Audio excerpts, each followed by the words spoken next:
Hello friends, నమస్తే అండి. Welcome back to my channel Padma's kitchen. So friends, ఇవాళ recipe వచ్చేసి వంకాయ డ్రై నెత్తాలతో మనం ఫ్రై కర్రీని ఎలా ప్రిపేర్ చేసుకోవాలో చూసేద్దామండి. చాలా సింపుల్గా చేసేసుకోవచ్చు. బ్యాచిలర్స్కి కూడా చాలా ఈజీగా ఉంటుంది ఈ రెసిపీ అనేది.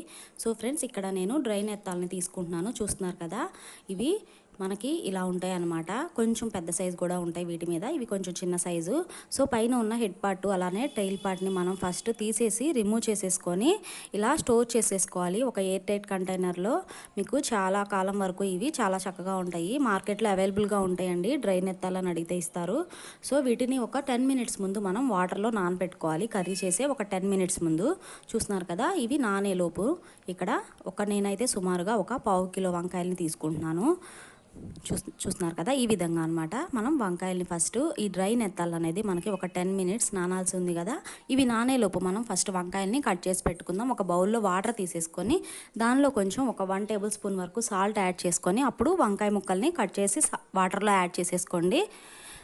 సో మనకి వంకాయ ముక్కలు అనేవి కండ్రక్కకుండా ఉంటాయి. కూర టేస్ట్ అనేది మారకుండా ఉంటుంది. ఖచ్చితంగా వాటర్లో సాల్ట్ అయితే యాడ్ చేసేసుకోండి. సాల్ట్ యాడ్ చేసిన తర్వాత ఈ విధంగా వంకాయల్ని చక్కగా కట్ చేసి పెట్టేసుకోండి. ఈ సైజ్ అయితే సరిపోతుంది. లేదు మీరు ఇంకా కొంచెం చిన్న సైజ్ కట్ చేసుకున్నా కూడా పర్లేదన్నమాట.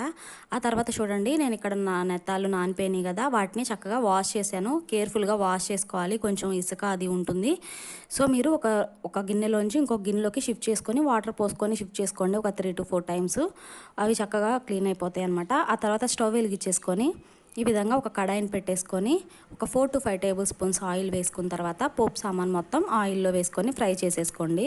అలానే పసుపు కూడా కొంచెం యాడ్ చేసుకోండి. మొత్తం పోపు సామాన్ అంతా యాడ్ చేసిన తర్వాత జస్ట్ ఒక 2 మినిట్స్ ఇలా రోస్ట్ చేసేసుకోవాలి. ఆ తర్వాత సన్నగా తరిగి పెట్టుకున్న ఉల్లిపాయ ముక్కలు ఉన్నాయి కదా, ఉల్లిపాయ ముక్కల్ని కూడా మనం ఈ తాలింపులో యాడ్ చేసుకొని కొద్దిగా ఫ్రై చేసుకోండి.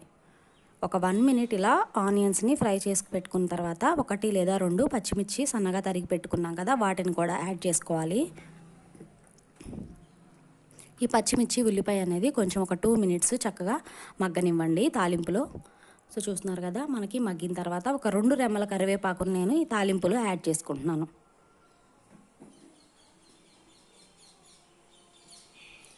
సో కరివేపాకు కూడా మనకి చక్కగా ఫ్రై అయిపోవాలన్నమాట. జస్ట్ ఒక 2 మినిట్స్లో మనకి కరివేపాకు ఫ్రై అయిపోతే సరిపోతుంది. ఆ తర్వాత నానబెట్టుకున్న నెత్తాలని వాటర్లో నుంచి తీసేసి వాటర్ లేకుండా ఇలా తాలింపులో యాడ్ చేసుకోవాలి. ఫస్ట్ తాలింపులో నెత్తాలని యాడ్ చేసుకోవాలి. యాడ్ చేసుకున్న తర్వాత జస్ట్ ఇలా రోస్ట్ చేసుకోండి ఒక 2 మినిట్స్.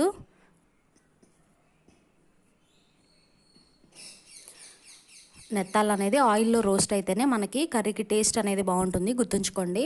సో ఆ తర్వాత ఒక 1/2 టీ స్పూన్ నేను ఇక్కడ అల్లం వెల్లుల్లి పేస్ట్ని యాడ్ చేస్తున్నాను. ఈ విధంగా అనమాట.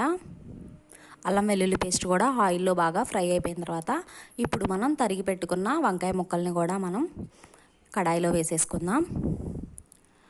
సో వాటర్లో నుంచి వంకాయ ముక్కల్ని ఈ విధంగా మొత్తం కట్ చేసి పెట్టుకున్న వంకాయ ముక్కల్ని కడాయిలో వేసుకోండి. నేనైతే ఒక పావు కిలో వంకాయని తీసుకుంటున్నాను.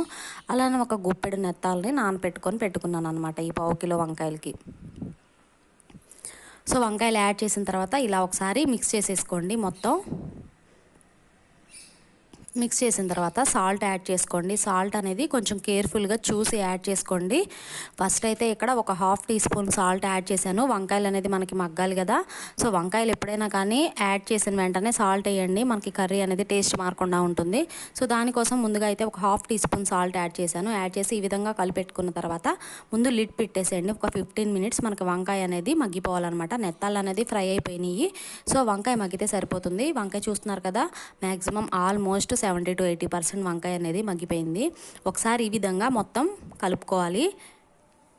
మూత తీసిన తర్వాత ఈ విధంగా ఒకసారి కలుపుకున్న తర్వాత మీకు నచ్చినట్టుగా మీరు కారాన్ని యాడ్ చేసేసుకోండి. నేనైతే ఇక్కడ 1.5 టేబుల్ స్పూన్ కారాన్ని యాడ్ చేస్తున్నాను. సో మీకు ఇష్టపడే విధంగా మీ స్పైసెస్కి మీరు ఇష్టపడే విధంగా మీరు కారాన్ని యాడ్ చేసేసుకోండి. కారం యాడ్ చేసుకున్న తర్వాత కూడా జస్ట్ ఒక 2 to 3 మినిట్స్ ఈ విధంగా ఒకసారి కలుపుకోవాలి. మంటనైతే మీడియం ఫ్లేమ్లోనే పెట్టుకొని చక్కగా ఈ విధంగా కర్రీ అనేది ప్రిపేర్ చేసుకోండి. చాలా టేస్టీగా ఉంటుంది. హైలో పెట్టొద్దు, మాడిపోతాయి. సో ఒకసారి కారం యాడ్ చేసి ఇలా కలుపుకున్న తర్వాత కూడా లిడ్ పెట్టేసేయండి. ఒక 5 to 10 మినిట్స్ మనకి మగ్గాలన్నమాట. కారం అనేది మొత్తం ఈ కర్రీకి పట్టాలి కదా, అలానే కారం పచ్చివాసన పోవాలి కదా. జస్ట్ ఒక 5 to 10 మినిట్స్ తర్వాత మనకి ఆల్మోస్ట్ కర్రీ అయితే రెడీ అయిపోయిందండి. ఒకసారి ఇలా తిప్పుకొని మనం సన్నగా తరిగి పెట్టుకున్న కొత్తిమీరని ఫైనల్గా కర్రీలోకి యాడ్ చేసుకోవాలి. ఈ నెత్తాళ్ళు అనేది గోంగూరలకు కూడా సూపర్ కాంబినేషన్ అండి. ఖచ్చితంగా మీకు మరొకసారి ఈ రెసిపీని, గోంగూరతో నెత్తాళ్ళు రెసిపీని మీకు షేర్ చేస్తాను. చాలా చాలా బాగుంటుంది. మీలో అందరికీ తెలిసే ఉంటుంది గోంగూర నెత్తాళ్ళు అనేది ఎంత బాగుంటుందో టేస్ట్. సో అది కూడా మరొకసారి నేను ఇంకొక వీడియోలో మీకు షేర్ చేస్తాను. సో చూస్తున్నారు కదా, ఫైనల్గా కొత్తిమీర కూడా యాడ్ చేసిన తర్వాత ఒకసారి కర్రీని ఈ విధంగా మొత్తం మిక్స్ చేసుకోండి. అంతేనండి, మనకి కర్రీ అనేది రెడీ అయిపోయినట్టే. ఇప్పుడు మనం దీన్ని ఒక సర్వింగ్ బౌల్లోకి తీసేసుకుందాము. జస్ట్ ఒక 15 to 20 మినిట్స్ చాలా క్విక్గా అయిపోతుంది. మనం అన్నీ కట్ చేసి రెడీ చేసి పెట్టేసుకుంటే కర్రీ అనేది జస్ట్ 15-20 మినిట్స్లో మనకి రెడీ అయిపోతుంది అనమాట. సో చూస్తున్నారు కదా, కర్రీ మనకి వంకాయ నెత్తాళ్ళు ఫ్రై కర్రీ అనేది ఎలా ఈజీగా ప్రిపేర్ అయిపోయిందో. సో ఫ్రెండ్స్, మీరు కూడా మీ ఇంట్లో ఖచ్చితంగా ఒకసారి ట్రై చేయండి. ట్రై చేసి మీకు ఎలా వచ్చిందో నాకు కమెంట్ సెక్షన్లో కమెంట్ చేయండి.